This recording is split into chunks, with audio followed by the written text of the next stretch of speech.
So my name is Amber Corder. I work in the Office of Admissions. We are celebrating Explore Owens Weeks in all of our programs. We're going to walk through some general information about Owens to get started. So why Owens, or why Owens specifically? The number 1 and 2 reasons that our students are coming, staying, completing degrees or certificate programs with us is the ability to transfer their credits to other institutions, as well as that financial savings component. We are the most affordable option that's going to be out there, whether it's helping students apply or follow through with scholarships and financial aid. And then knowing our classes are going to transfer to other institutions if you are interested in pursuing further education, whether it's another associate degree or technical degree or a bachelor's degree, that is very prevalent for students to do at Owens.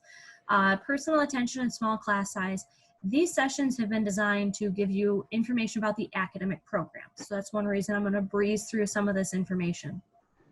The small class size depends on sometimes the program you're in, but we will say the smaller the class size, usually the more hands-on training you're going to receive.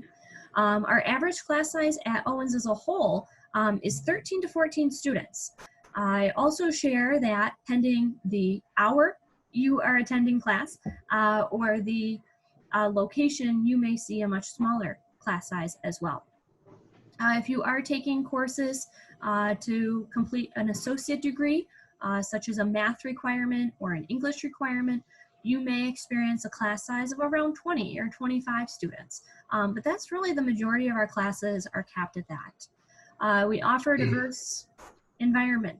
Not only are we serving students who are currently in high school as a part of College Credit Plus, some of our courses are actually taking place and our instructors are in high schools.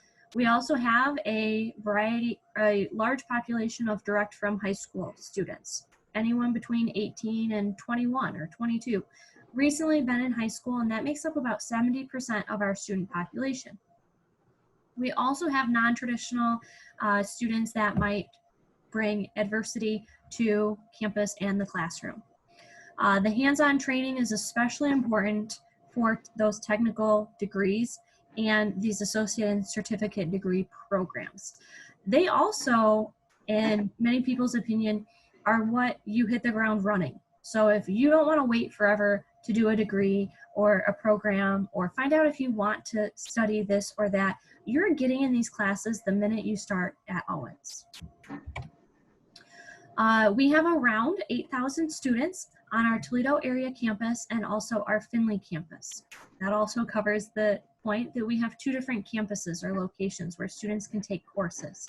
The programs we're going to cover today are on the Toledo area campus located in Perrysburg. In fact, we have plenty of visual or pictures that will show the grounds of the facility, and our chairs of those departments will cover what they are. Owens has over 100 different academic programs. Schools are our School of Business, which is where our public safety and service programs fall into. We also have health. We have many different health programs. We have a School of Liberal Arts that incorporates everything from fine arts to those core or general education courses. And then lastly, we have a School of STEM. Science, engineering, mathematics, technology. That is where our skilled trades are housed, as well as a lot of continued more hands-on programs. We have a lot of different support at Owens that helps bridge the gap for some students between high school and college. Sometimes it is there to help you be more successful in the areas that you are pursuing. One of the first things I like to highlight is our academic advisors. Our academic advisor for these programs' name is Paula.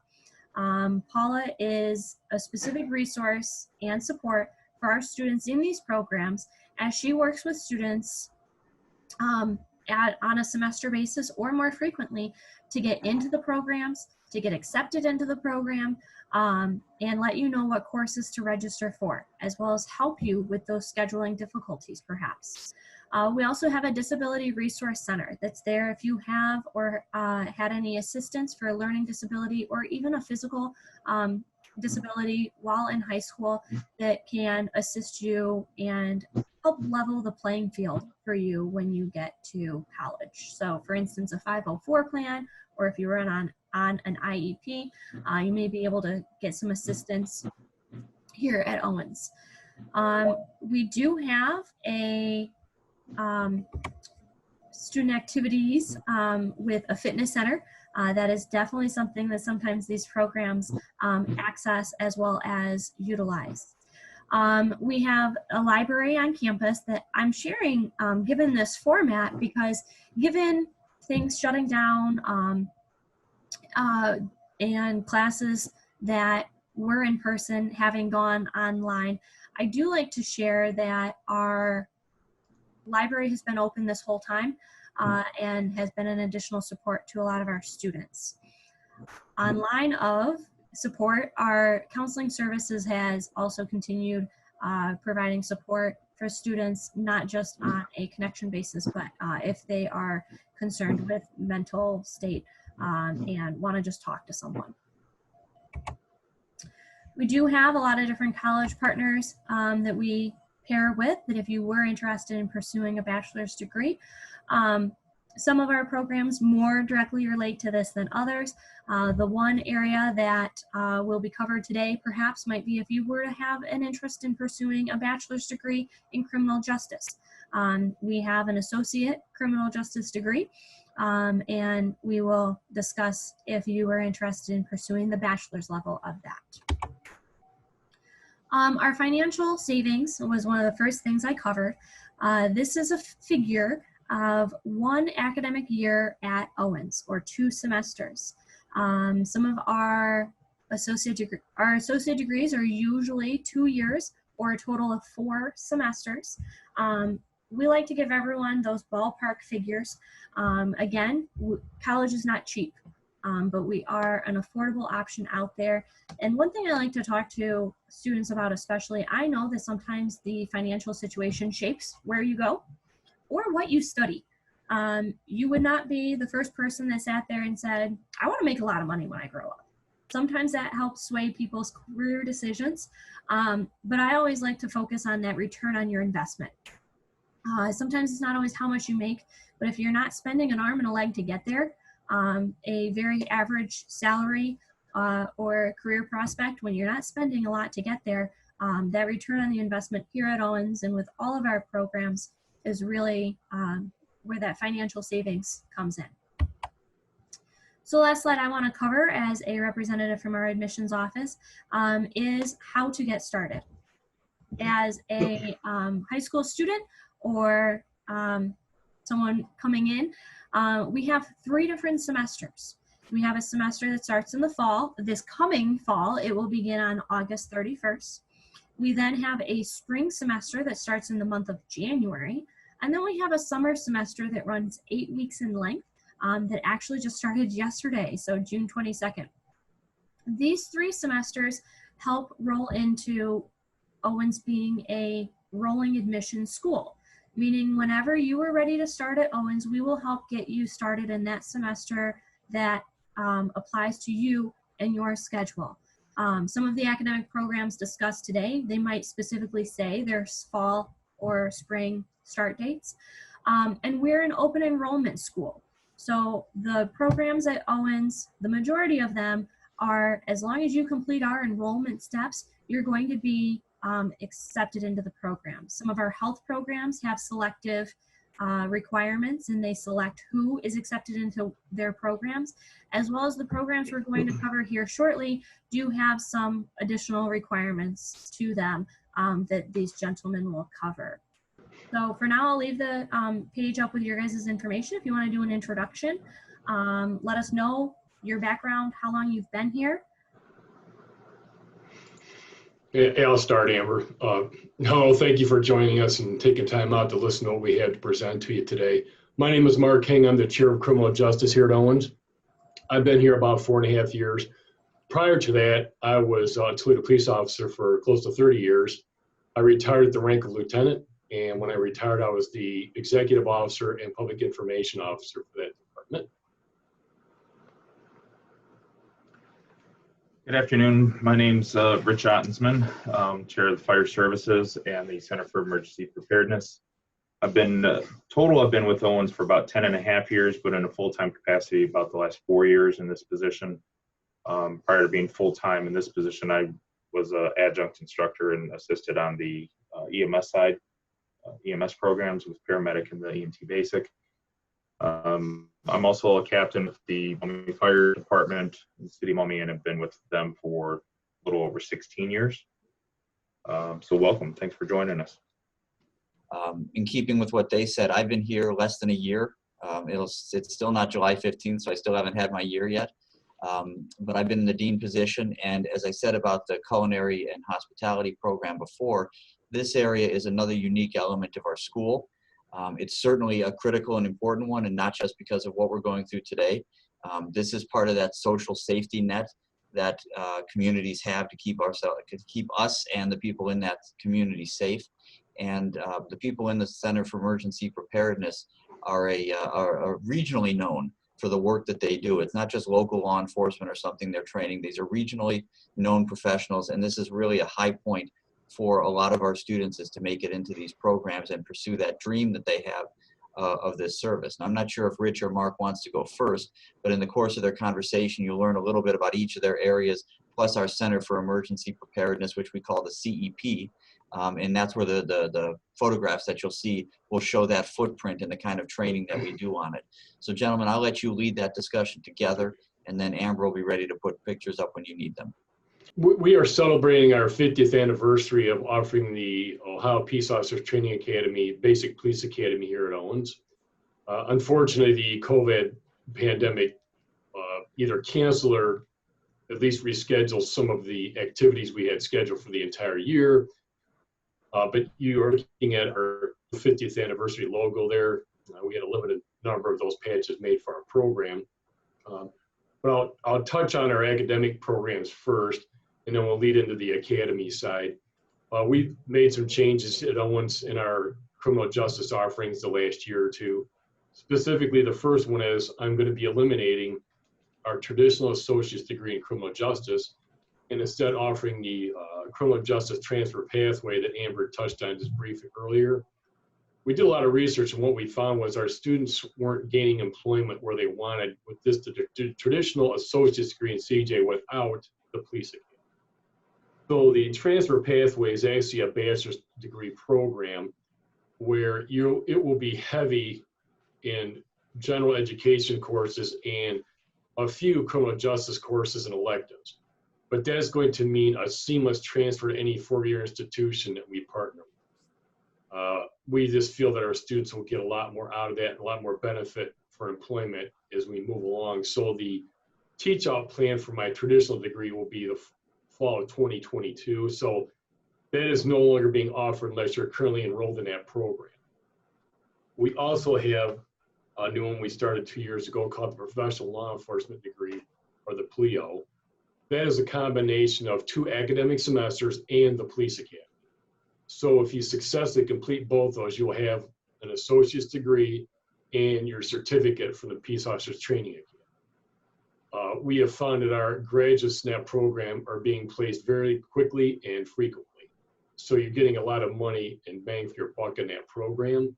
It has been very successful. It's a combination in the academic side of some criminal justice offerings and general education offerings. Now, that's not easy. You can take that in either order, the academy first or academics. Depending on your age, you have to be 21 to attend the police academy. However, you will probably not gain employment until you're at least 21. That's just how it is in the state of Ohio. So if you're younger like you are and you're going to be graduating high school, I recommend that you take the academic semesters first. I always tell every single student in my program to contact our advisor, Paula Marks. She can give you a lot more detailed guidance on what to do and how to proceed. Then we move into the police academy itself, which we call the Professional Law Enforcement Certificate. We've put a lot of extra emphasis on this year because of our 50 years. I typically run 5 basic police academies at Owens a year, 4 at the Toledo campus and 1 at Findlay. My interest is very high for the upcoming fall semester. I have currently 30 students scheduled for my full-time academy. I only run the full-time academy in the fall semester. We start about 2 weeks earlier than normal academic semester, but we finish at the end of the regular academic semester. And that is Monday through Friday, 7:30 to 5:30. That takes a lot of time. But we know the vast majority of our students work. So actually UT approached us when I first got here about running a full-time academy for their students. They were graduating with bachelor's and master's degrees, but they couldn't gain employment because they didn't have that police academy certification. So we have continued to do that. That has been very successful, but I do put open enrollment students in there. Currently for the fall coming up, I have 30 students scheduled for that, which is the largest class I've had since I've been here. And I think we're around 15 for my part-time night academy. Now I do run part-time academies in the spring semester, which is January. The part-time day academy runs Monday through Friday from 8 a.m. to 1 p.m. The night academy runs 5 p.m. to 10 p.m. There's at least one full weekend built in there for field sobriety testing weekend. Basically, it's a long process. That takes about 7 months to complete the part-time academy option. So I guess it kind of depends on your schedule and what you're looking for and how much time you can devote to that. But I also, there's an important information sheet for anybody looking to attend the academy. It's called How to Become a Peace Officer in the State of Ohio. You have to pass a physical fitness assessment, which is based on Cooper standards, maximum sit-ups in a minute, maximum push-ups in a minute, and a timed mile and a half run. Under the current atmosphere that we're looking at, the Attorney General and the Governor are looking at adding some other qualifiers, one being a psychological evaluation. You also have to pass a drug screen, a background check, fingerprints, and sit for an interview with one of my academy commanders. So our potential candidate list shrinks quickly. I have about a 60% failure rate for the PT assessment alone. I know the Attorney General is looking at changing that from the Cooper standard test to potentially an obstacle course or something a little more job related. However, that's probably a little ways off yet. The psychological test and some of the other qualifiers probably going to take a little time to get instituted. That's a little bit uncertain yet. But either way, there is a specific process to gain entry to my police academies. And they are rigorous. We typically lose about 3 people each academy because they're not, I run very strict discipline academies. A lot of marching, a lot of PT, and some of the younger guys aren't really used to that rigor and discipline. You can get used to it easily. Our goal is to help you succeed, and our staff is very good at what we do here. But in the end, it's up to you to do the work. And probably some of your most important qualities you really need to be in policing or criminal justice: character, integrity, and honesty. If you don't have that, you're really going to struggle. You may not do well in that field. The rest, if you have any aptitude for those jobs, we can train you to do. But those things are not something we're probably going to be able to teach you. I don't accept excuses. We don't accept tardiness or lateness. If you no-show me once without a good reason, I remove you from the academy. If you give me 3 or more lates, well, 3 lates, without a good reason, which means it better be really serious, I remove you from our program. You can't be late in policing for the roll calls. Your communities and your fellow officers rely on you. So we basically run our academy like you're already employed at a police department. We do roll calls every day. We do a lot of marching, close quarter drills. You get an issued uniform. We try to make it as reflective of that job experience as you're going to get at a regular employer. So there's a lot to the processes. Currently, I have my online interest card for the academy is closed. I will reopen that probably late August, early September for the spring academies. So that's the easiest way to apply for my academies is complete that online interest card. It takes about 15 seconds. That goes into my database, and you will get a follow-up email from the secretary letting you know that the process is going to begin and about the PT assessments and everything else like that. So there's some work to be done on your part to even gain entry to the academy. But I will tell you, even though it can be very difficult and challenging, it's also very rewarding. And we are always looking for really good people, especially with things going on in the atmosphere that the police are facing. We need really good qualified candidates. So if you have character, integrity, and interest, we're looking for you. You are looking at some pictures of my Academy fleet vehicles. On the left is one of our new 2020 Ford Explorer SUVs. I actually have 2 of those now. We have a total of 10 vehicles in our fleet. You see some of those right there. The Police Academy trains on wheelbase, not necessarily vehicle style. OPATA has not changed the wheelbase training yet, but I expect they will for SUVs because the vast majority of police agencies are now using SUV vehicles, including Toledo Police and most agencies in Northwest Ohio.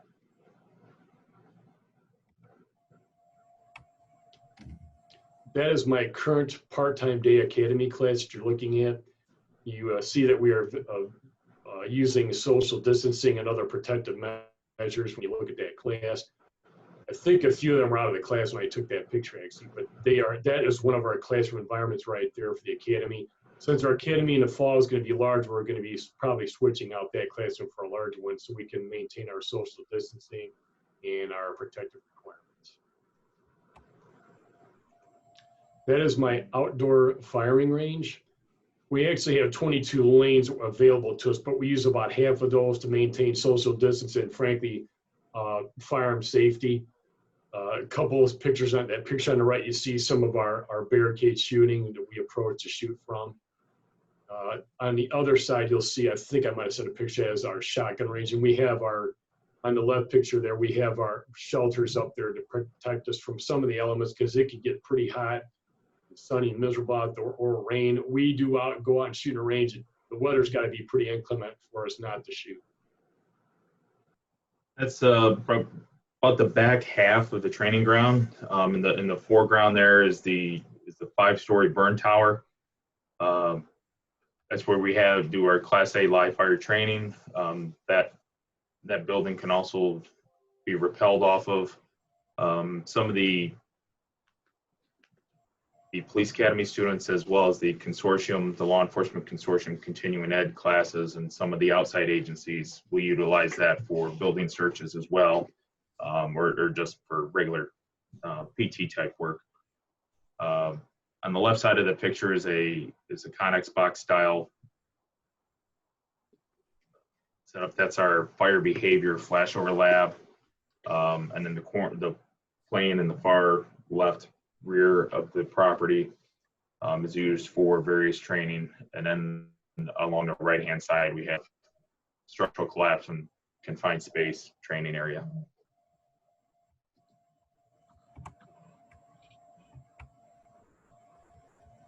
That's the front side of the training ground, opposite of what the last picture was.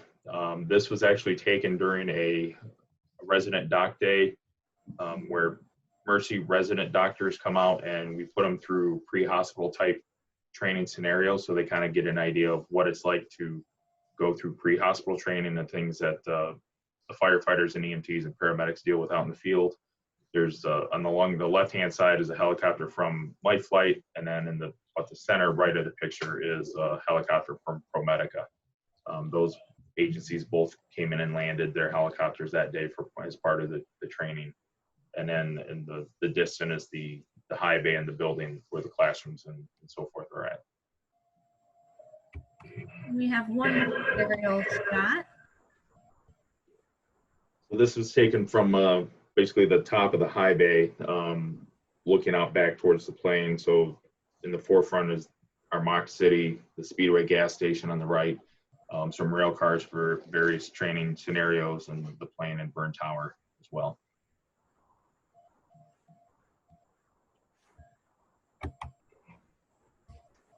This is one of our propane props for the fire training. It's called a Blevy prop.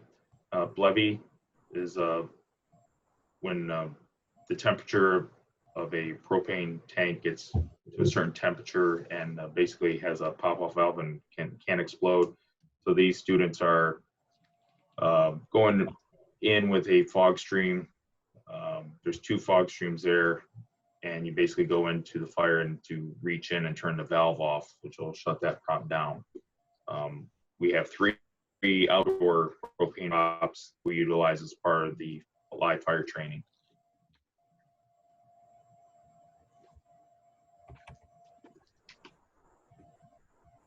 And it's just a little bit further into that training. Yeah. That's our car fire prop. Again, combination of vapor, propane, and liquid propane.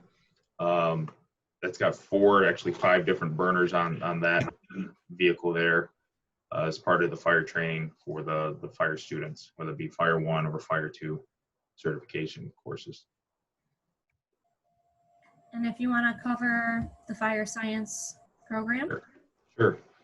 This last picture was taken actually just a couple weeks ago inside the fire behavior flashover lab. This was a still taken from a video that was done. So as the smoke and the gases is basically unburned fuel. So as the fire rolls over and ignites, that flame is just rolling over the firefighters. But it's called a flashover lab, but it's essentially to watch how the fire burns and the fire behavior from the incipient stage, from just beginning to off-gassing of the materials that are burning and so forth, and watching how the smoke and the materials ignite and how they react with the smoke and so forth. So as far as the fire training, on the credit side, we offer Firefighter 1 and Firefighter 2 certification courses. Each of those courses are 1 semester in length. The Firefighter 1 course meets on Mondays and Wednesdays from 8 o'clock until 3 o'clock. And the Fire 2 certification, Fire 2 course meets on Tuesdays from 8 to 3.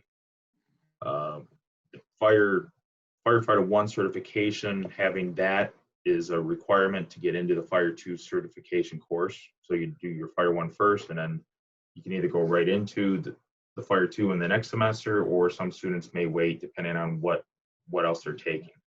They may be taking a paramedic course or something along those lines. So we try not to combine, especially when they're taking the paramedic course, we try not to have them take too much other things just because of the commitment that's required for that year for that course. The certification courses for Fire 1 and Fire 2, that is a state of Ohio certification. For some fire departments, that's all you may need to get hired, whether it be part-time or full-time. Most of them will require also an EMT basic or paramedic certification to go along with that. Very similar to the police academy, there are uniform requirements. There are certain requirements, minimum requirements to get into the course. You're not able to enroll in the Fire 1 or the Fire 2 certification course online. There's a packet. If you complete the fire interest card online on the Owens website, you will then be emailed a packet which goes through the whole process of what are the minimums that have to be turned in, including a comprehensive physical, which is required by NFPA, which is the National Fire Protection Association in the state of Ohio. Those are required prior to even enrolling in a course. So the physical exam, CPR card, NIMS 100 and 700. So with all these public safety courses, there's certain requirements to obviously get into those. The requirements are attendance is required, participation is required. Skills and knowledge are two different areas really. So you may do, if you do real well in the classroom and so forth, but you can't raise that ladder by yourself, or you can't do the skills, then moving on to the state certification exam isn't possible. So, when we get to the end of the semester, we have to make sure that you're knowledgeable and competent in the knowledge and skills for what it takes to be a Firefighter 1 or Firefighter 2. Okay. The city of Toledo Fire and Rescue is the only department in the area that will hire you with no training or no certifications, and you'll go through their own training academy to get those. But all the other fire departments in the area, you need some sort of certification to begin with. So the state of Ohio dictates what the curriculum is, how many hours for each topic. You'll learn fire behavior, you'll learn building construction, fire history, extrication, hose movement, and streams and foam, and just all these different topics. And it's so much time to each top. So typically a day in the fire classes, you do a couple hours of lecture in the classroom, and then you go out and do hands-on, whether it be in the high bay or out on the training ground. There's about 84 hours minimum that needs to be covered in various other topics before we can even get to the live fire training. Both certification courses have minimum number of hours required by the state, and if you get to the end of the semester and you don't have those hours because you miss various days, you're not able to move on until those hours are made up. Like I said, the commitment for all of these areas is high. All of the instructors in the fire program are part-time instructors, and they work in the field. So they're either full-time with Toledo Fire and Rescue, or Findlay, or Perrysburg City, or Perrysburg Township, Oregon, Toledo Refining. All of the instructors are still working in the field. They may get off shift at 7 o'clock in the morning from being up all night, and then they come in and teach the class starting at 8 o'clock. So we've got some very committed people in this building in all the different areas, many years of knowledge. And you got to be one of those people that want to help somebody. I mean, it takes a rare person to be able to go into a burning building, or cutting people out of cars when they're hurt. There's a lot of people that can't do that. So. And also cover some of the information for our EMT program. Sure. Matt Phillips was unable to attend today, so to kind of give a little bit of update on that, the basic EMT is 1 semester long. That's really the minimum certification level to be able to work with area fire departments. And that is also a prerequisite, along with anatomy and physiology, to get into a paramedic program. The paramedic program is 3 semester long, 3 consecutive semesters. They'll start in January and go through summer and fall. And they also start in fall and go through the following summer. In addition to skills and lecture online, there's clinical hours, minimum clinical hours required, some in the emergency rooms, some with the paramedics. You've got ride time. The clinical hours with the paramedic, there's minimum hours in a whole variety of different areas that you have to complete in that year-long process. In addition to hours, you have to have minimum number of skills. So that's a long year.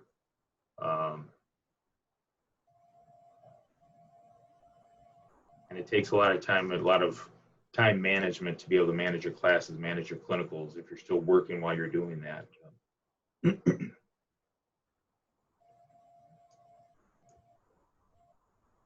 Paula has, for any of these programs, Paula has additional information on the website as well. All right. Well, definitely thank you for joining us. Michael, did you have anything you wanted to share tying in your role as dean? Yeah, I think just as a way of starting the closing, Rich and Mark both underlined the point that these are programs that are important to our society to maintain itself, but also the people who come into those programs, whether it be fire or police or whatever. It's a calling to them. It's a way of life to them. It's a reason for being for them. And we look for those kind of people to come on in, and we train them in the skills because they already have the natural heart. And it's up to us to put the skill set into them so they can go on to go off into whatever areas of law enforcement or fire in their communities that they want. And so it's the center itself is kind of a nice place to be because there's an awful lot of commitment in there. There's an awful lot of camaraderie, engagement, and teamwork that go on there. And it's a good place. I never go to the CEP without feeling a little bit of more pride after seeing what we're doing for the local communities here in Northwest Ohio with the kind of people we're putting out there. So whether it's yourself, whether it's other people you know, or people you will meet, Owens has the place to train for the future of law enforcement, fire, and EMM, and we look for those special people to come on and be a part of this team.